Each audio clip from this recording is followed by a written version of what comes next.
Hey, what's up guys? Footy Manager TV here and welcome to another Arsenal Let's Play. And you are going to notice I'm going to be doing heaps of this. As you know, I'm basically doing every single match. So you're going to see at least 2 uploads per day of this Arsenal Let's Play because I just want to do heaps of videos of it. Like, it's sort of leading what I'm going to do from FIFA 14 and Football Manager 2014. I'm just going to have one main series for each, at least in each game mode I play. Like for, FIFA, they have Ultimate Team and Career Mode. Obviously, that I'll play. I'm just going to have, this is my first year of YouTube. I've tried different things, see what people like the most. Definitely started heaps of series. I know that now. Like, obviously, I probably did too much series, but that puts me in good stead for my next, basically the next part of my YouTube career. Just keep going from where I am. So yeah, that's what I sort of want to lead on. You're going to see heaps of this Arsenal one because I just want to have one main one and not focus on all these other things. Like heaps of series going on, because it does get actually a bit confusing for me. But I learned that when I started my YouTube, I didn't know all these different, with series, I didn't know what actually it is. But I've learned that kind of thing because I didn't really make too much, I didn't watch too much videos before I actually started making videos. I just saw a couple here and there and decided that's something I want to do. So yeah, hopefully you understand, and I'm not going to so much talk about it, as you can see. And if you want FIFA, subscribe to my new channel as well. But as I've said previously, I'm not gonna stop FIFA on this channel just for now.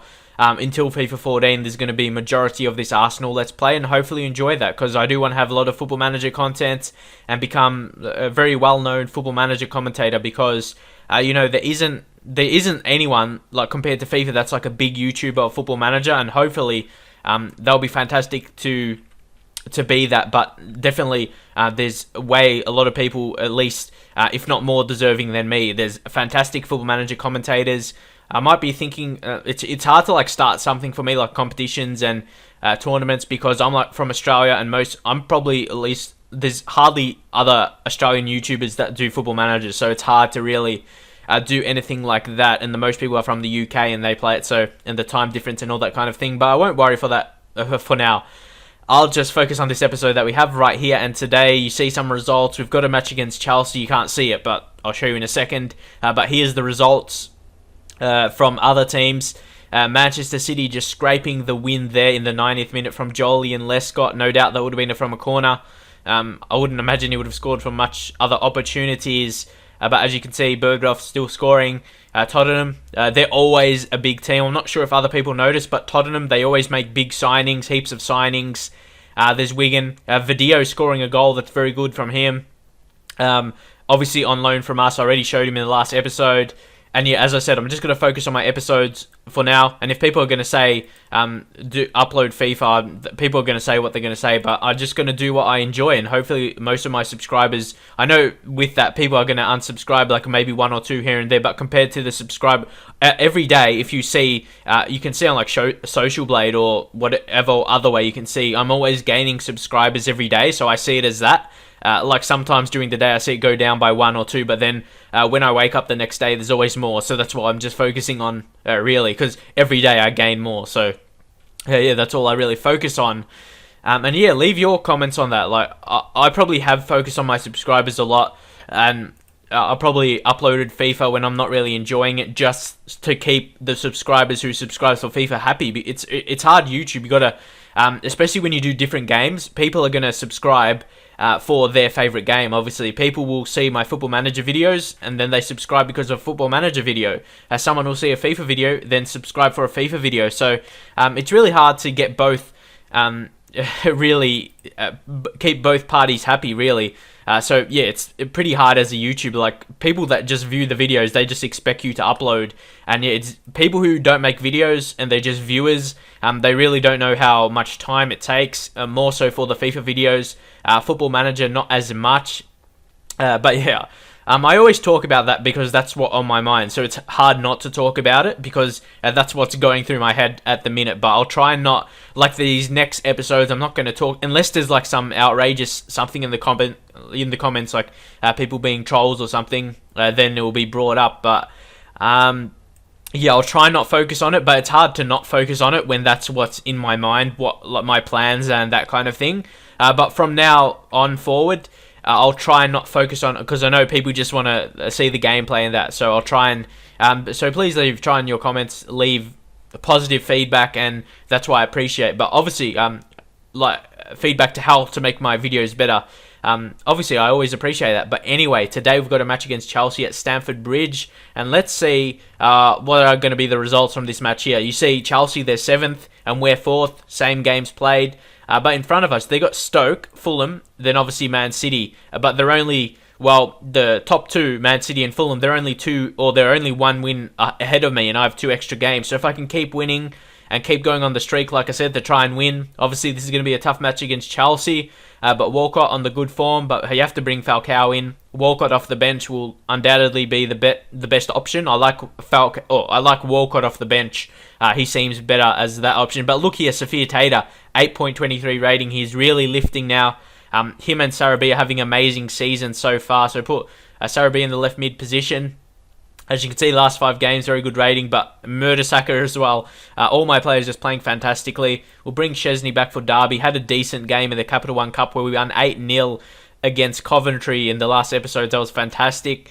Vermaelen, let's bring him in for Ayew. Bring him that left-back position, but Ayew, superb morale. Everyone has got amazing morale. It's really hard to choose my best options right now.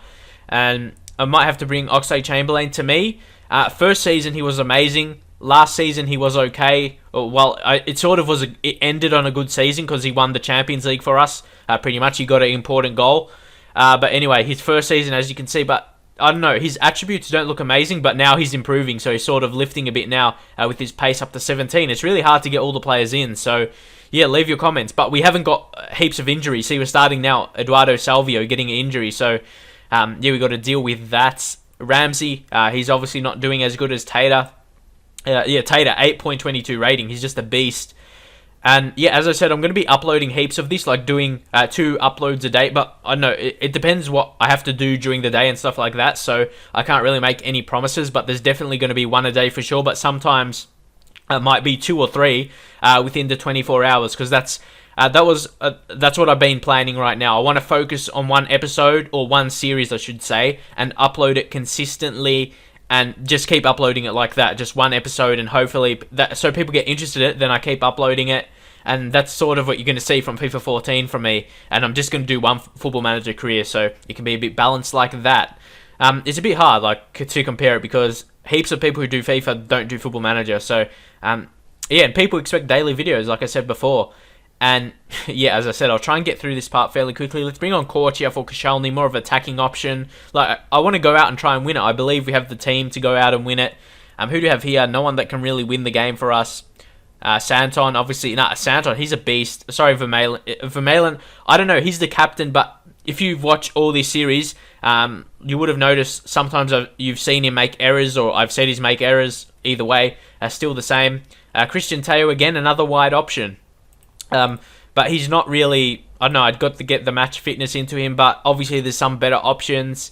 And yeah, I'll just go into the match now. I just really like my Arsenal team. That's why sometimes you might think I'm talking about the team. I just love how it's developed, and that's not even getting into my youth players. I'll just give you an update on our best player we got from the youth intake last season. Oh yeah, I go by value here, so I can see he's our youngest, at least equal youngest, I guess you can say. But the second highest value is Alexander Martins, developing well. Signed him from Real Madrid. The second defensive midfielder regen we signed from Real Madrid, actually. And 2 of them from Portugal as well. Yeah, he's very good technically, and he could be part of the future as a centre mid or defensive mid. 5-star report.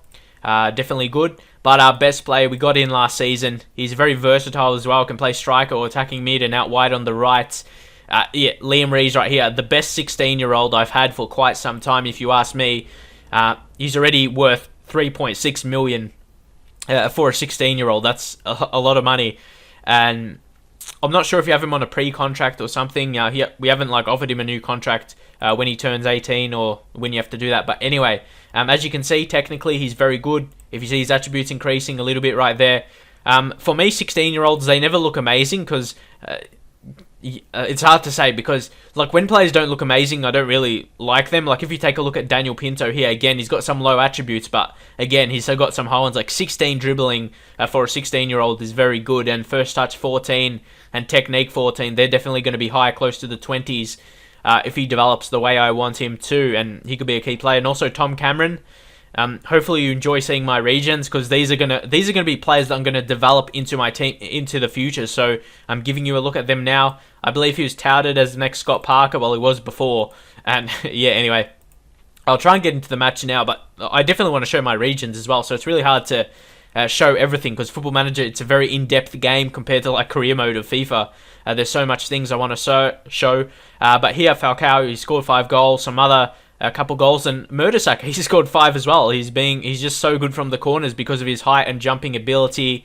Garmash, it's really hard to get all these players in. You've got Wilshere there, Honda, Tater, who's dominating, Shaletto doing well, Sarabia. The whole team is just playing fantastically. Varane is the beast. He's one of the better defenders in the game. I know Papadopoulos, he's definitely a good young one, but the difference is their aggression. Papadopoulos, he gets too much yellow and red cards, and Varane is not like that. He's like less aggressive, and yeah, he can play in midfield as well. He's got like 14 passing, 13 technique, and 13 creativity. You don't see many natural centre-backs with 13 creativity, and yeah, he's just well-rounded, can play defensive mid, so, and even right back as well. So he's the best young centre-back in my opinion. I suppose you could probably say there are better ones, but he's better because he can play multiple positions. More so the defensive midfield. He can do well in midfield because of his passing ability. So, yeah, you're going to see some episodes I talk more about my players, and then other episodes I talk less and then just go straight into the games.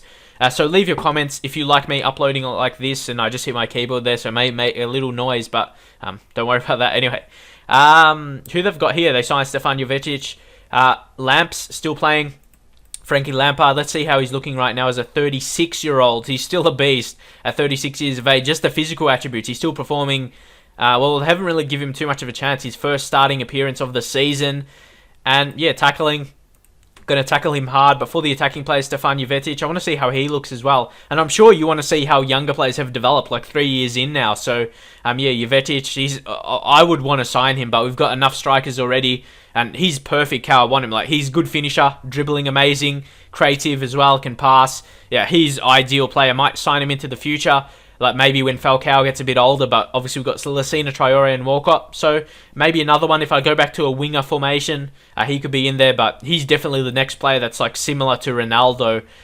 Fantastic signing. I might actually look to sign him in my Barcelona career in FIFA 14. If you imagine, because definitely they'll have the money, they'll have Neymar, Messi, and you get Jovetic on the right side with some 5-star skills. If he has 5-star skills in the game, he definitely should. If you can't tell, I just love him as a player. And yeah, it'll be interesting. What formation do you think will be best with Barcelona? Do you think they'll still be best with a 4-3-3? And how Neymar will fit into that, because Neymar is probably better as a striker than a left winger.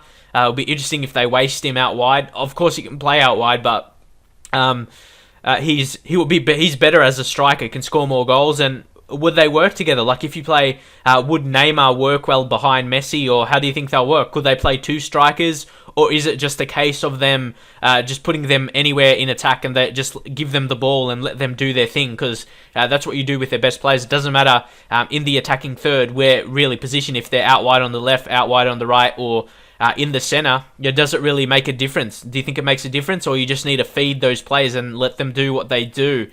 Anyway, let's try and get... Okay, Chelsea, they have like 4 attacking players here. By attacking players, they've got like a centre attacking mid, a left mid, and a striker. And obviously, let's get this fixed. Anyway, this is... I know people might not think this is good. Like, I waste a lot of time with these instructions. But the thing is, it's very important to do for my tactic, and it's especially good, of course, in defence. That's the key thing. The reason I do it, to keep clean sheets or not concede so many goals. But we are playing away here, so it's going to be... it's a key match. Only one relaxed player there, Kawasuki Honda. So... I definitely want Falcao to keep scoring on his 5 goals, and not to forget Per Mertesacker as well, and Jack Wilshere with 6 assists. Definitely he's lifting now. He's coming to a superstar for our team. Past seasons he's been solid, but not amazing. So if we can have a lot of our players having amazing seasons, that's definitely it will put us in a good chance to become undefeated. I suppose my challenge of winning every match in the league is a bit... I'm not sure what the word is, but it's a bit unrealistic, I suppose, and it probably won't happen, but undefeated is maybe a more realistic option. I should try and go undefeated before I try and win every single match in the league. But anyway, Joan Mata has a chance here. Need to defend this well. As you can see, good defending, Wilshere there. As you can see, that's the difference. Wilshere lifting. Maybe last season he wouldn't have intercepted that and it would have been a goal. And again, great intercepting on that occasion. It was Kawasaki Honda. But now we're on the break. Falcao. Ooh, Shaleto. He's got heaps of pace and he's very good defensively. You can't. I couldn't ask more than that. A pacey player that's good defensively. That's exactly what I wanted to find. And he's definitely worth the money we paid him. Puts a cross in and again. Oh, there's a chance. Is that a pen? No pen on that occasion. It's hard to tell with the dots. But when those players get around... when they seem to be together, the dots, sometimes you can think it's like a tackle, of course. But anyway, like I said, in the first season, I played a 4-3-3 formation, and the majority of the second season, but I moved to a more balanced 4-5-1. I suppose in attack, it's 4-3-3, but in defense, 4-5-1, and that's how I wanted this to work well in defense. The 4-3-3, it probably wasn't as good in defense, and it didn't seem too attacking, so I thought I might as well go with this, which is attacking and defensive at the same time. But here, Eden Hazard, he's probably the best player in the Premier League right now, like a couple seasons in. Yeah, I can't click on him right now. Maybe I'll check if I can click on Chelsea. He's just a beast right now. They got Lukaku as well. He's actually unhappy, and yeah, I'm not sure. He doesn't look amazing actually, but he's very physical, more physical than technical. But no doubt he'll get an upgrade. And what I was going to check out here, I was going to check out Eden Hazard. Where is he? He will be in one of the highest value players here. As you can see, he's just look 20 dribbling. That's just hard to stop. He's basically like a Ronaldo or Messi now in the Premier League. So it's pretty hard to stop him with that 20 dribbling. And they got so much good players now, and especially they got Joan Mata as well, Jovetic. Look at this, like they have that attacking three. How are you going to stop that? And Ben Arfa as well. How can you stop that? Yeah, Chelsea, they're going to be a tough team in attack to beat this season. So that's definitely something I have to look out for. Our attack isn't as good as theirs, like Hazard. Yeah, I suppose Sarabia is a similar player to him, but definitely not as good. He's just a little bit below his Hazard's output right now, mostly because of Hazard, his 20 dribbling. He's just too good for anyone else with that 20 dribbling. It's really hard for defenders to stop him, even if you put the tight marking instructions. It doesn't really work. So here we're behind, and we definitely need to get another result. And if we lose this match, my goals of the season would have been blown out of the water. So... but sort of the main thing is I want to win the league now. That's the main thing. We won in the first season, second season we kind of dropped off a bit, but Man City and Man United had amazing seasons, which resulted us in coming third, which I was really surprised in the end. We were outside of the top four in one situation, but there, David Alaba coming in from the right side, funnily enough, on that occasion. No, he's more prominent on the left, but he might be playing centre attacking or centre mid. And yeah, we're going behind. But actually, I don't mind this because, well, obviously, I wouldn't want to be losing. But just what's going to happen here. Hopefully, it doesn't backfire. Just watch what happens here. Show me something else in the second half. And a lot of motivated players there, especially in attack with Pablo Sarabia and Falcao. Probably our two better players. So hopefully they can do well. Kawasaki Honda, only a 5.7 rating. And he's looking nervous. So that's not ideal. But that's something you got to deal with. And... yeah, that's all I can say. You got to deal with those things. That you get that through a season. That's why it's probably pretty hard to go undefeated, because your players' morale and their confidence and their body language is up and down throughout the season. Mertesacker, he was so close for his 6th goal of the season. I don't know, he could have a record-breaking season for a centre-back scoring goals, because he's just a big influence from the corners. He's hard to stop. He's one of the tallest players in the game. And yeah, he's amazing, but yeah, we're going to have to change something up here because it isn't working right now. Let's change something up. Who do we have? Yeah, first off, Kawasaki Honda, really bad 5.5 rating. Let's bring in Garmash, put him in defensive mid in his... well, actually, he's natural as a centre-back, or a centre-mid, I should say. But he's good defensively, so... okay, Wilshere, is he natural as a defensive mid? Oh, he's natural as attacking mid, isn't he? So I'll just change that up there. Garmash, I'm not sure whether... because he's good with long shots. Okay, I'm going to take Gamble and put him there. Well, not Gamble, that's his natural position. So, Falcao is playing bad. Let's bring on Walcott. And yeah, to use his pace. Any other superb... which player would make the most influence out of these players? Okay, Sarabia out. And you're going to have to use the impact of Bernard. He's the next player. Like him and Sarabia are the players that have to have that dribbling ability, like Hazard. He's got physical. He's pretty pacey, especially with his agility and acceleration. And no doubt, he's only 22, but he's moving out of... I like to say it a lot with my players that are about 22 or 23. They're moving out of that young player stage and they need to become a key player. But actually, I just noticed Sophia Tater. He's not on a great rating, so actually I'm going to have to change this up and put Ramsey on, because I have to focus on there, and Sarabia, obviously he's had a good form, so he may be just as good as Bernard with the superb morale anyway, so hopefully get some players relaxed here. We got one in Dennis Garmash, but unfortunately the rest didn't. But Walcott and Ramsey, they're like experienced players in our team in Arsenal, so they know how it works. They know what needs to be done to get the result. So hopefully they do that. But you know, playing away, when you play away to big teams, it's really hard to get results. That's why it's hard to get undefeated. But hopefully, if you watch this whole series, you notice I'm very good. Somehow my team, they just have the spirit to keep going till the end and score a late winner or an equaliser. You've seen that on many occasions, and hopefully we can do that here. But a lot of my players are looking frustrated or anxious, but also there's some that are motivated, so it's a bit mixed right there. I used to be not confident that I could score an equaliser or winner, but now I'm confident in my team that we can do that, because just it's happened so many times. I have the faith in my players that we can do that, but we're kind of running out of time here. And yeah, it may not actually happen. I just got to see what happens here. Just 1 minute. Oh, now it's all gone. There's only extra time left in injury time. Can we do it? Oh no, it's on their side. We're not going to score here unless we can make it. It looks like we're going to lose. We're going to lose our first match in the Premier League of the season. So all of your dreams, or not your dreams, your goals of the season can be crushed in one match like that. Going undefeated or winning every match, it just gets destroyed there against a super. Basically just Eden Hazard. He was the difference in this match. He's just too good. He's Messi and Ronaldo in the Premier League. He's like a mix of both, pretty much. At least in the game, in like 3 or 4 seasons in, he's the best player in the world. Well, when Messi and Ronaldo retire in the game or get over 30, Hazard is the best player in the world. And yeah, I have to say I'm not pleased with that, and hopefully that will keep us my team in a good mood and good morale, that kind of thing, for the next matches. But unfortunately, as you'll be able to see here, Eden Hazard, he basically... Well, look at this. David Alaba, 112 completed passes and 13 tackles, 1 out of 13 attempted. So they obviously made big signings, and he's only 22 as well. He's a fantastic player, very similar to Andre Ayew for us. He can play a lot down the left side, whether it be in defence or in attack. So we've already got a similar player. We just need Ayew to do the same job, so it's really hard to do that. But anyway, like I said with Hazard, a 7.6 rating. Well, Alaba was the man of the match, but just look how good he is. I showed you before, but look, 20 dribbling, 18 first touch, 18 passing. He's pacey, creativity as well. Him and Jovetic, they're basically the same, but that 20 dribbling is just... it's impossible to stop. It doesn't matter how tight you mark them, it's just impossible. So unfortunately we lose there. But the thing is, you might kind of think it's a bit easy now, like to win matches, because if you look here, there's Wigan in the league, Derby, West Brom, they're fairly easy to beat. Blackburn, Leeds, Norwich, Reading, Wolves.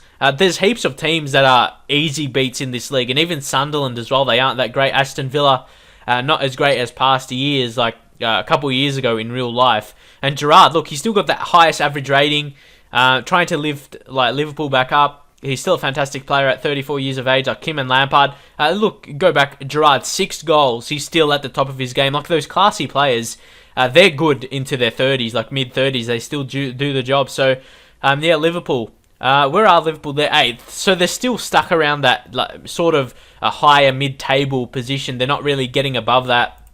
If you want to check out Liverpool, this is how their team looks right now.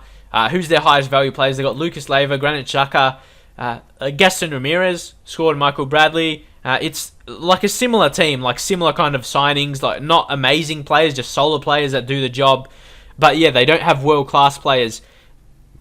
And yeah, that's a big thing. I suppose I could keep talking about it, but yeah, as I said, hopefully you enjoy this video, and I'll just check out my messages right here, what's happening and all that kind of thing. Obviously, Chelsea win 1-0 with the amazing... They basically just won it with the run of Hazard. Was too good for my defence to stop. Maybe Mertesacker got caught out on that occasion. But anyway, that's it for now. Once again, follow me on Twitter. You got my name there, or just search for Footy Manager TV. I normally update with Football Manager or FIFA news or anything like that, or just my thoughts on it with whatever I'm playing. But anyway, I'll just leave you with one region that's coming to the team from the Corinthians in Brazil. He's joining he's joining in January. Biro, very good defensively, very good defensive fullback with 16 tackling, and hopefully could be a good prospect for the future, even though we have enough of those already. But yeah, that's it for now, and I hope you enjoy this Arsenal series. There'll definitely be a lot more. So I'll see you guys next time with the next episode.